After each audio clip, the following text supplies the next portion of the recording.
Η πολυδιαφημισμένη επανεκκίνηση της κυβέρνησης, που εδώ και καιρό βρίσκεται στριμωγμένη στη γωνία, θυμίζει περισσότερο καλωστημένη επικοινωνιακή παράσταση παρά ουσιαστική πολιτική στροφή. Η επίσκεψη του Εμμανουήλ Μακρόν παρουσιάστηκε ως στρατηγικός τρίαμβος, ενώ στην πράξη λειτουργήσε ως σκηνικό εντυπωσιασμού, με φόντο συμφωνίες που υπηρετούν κυρίως γεωπολιτικές ισορροπίες και λιγότερο την καθημερινότητα των πολιτών.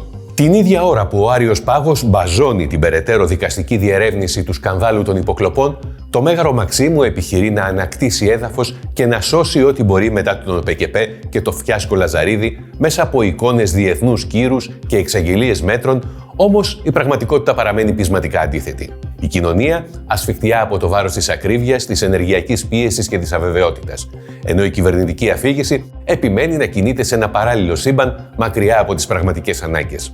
Η λεγόμενη ανάσα που επιχειρείται να προβληθεί φαντάζει πρόσκαιρη και επιφανειακή. Οι πολίτες αντιλαμβάνονται πως πίσω από τις δηλώσεις των φίλων μας από το Παρίσι και τις φωτογραφίες κρύβεται μια εξουσία που αναζητά επειγόντως πολιτικό οξυγόνο. Η στρατηγική αυτή βασίζεται περισσότερο σε επικοινωνιακά τεχνάσματα παρά σε βαθιές μεταρρυθμίσεις με κοινωνικό αποτύπωμα. Σε μια περίοδο που απαιτείται σοβαρότητα, σχέδιο και ουσιαστική στήριξη της κοινωνίας, η κυβέρνηση επιλέγει να επενδύσει και πάλι στην ίδια της την εικόνα. Η πραγματική επανεκκίνηση όμως προϋποθέτει αξιοπιστία, συνέπεια και απτά αποτελέσματα. Χωρίς αυτά, κάθε προσπάθεια αναστροφής του κλίματος μοιάζει καταδικασμένη να εξαντληθεί στο θόρυβο της επικοινωνίας. Το αφήγημα καταρρέει μπροστά στην καθημερινή εμπειρία των πολιτών. Και αυτό είναι που θα κρίνει και τις επόμενες εκλογές, όποτε και αν γίνουν.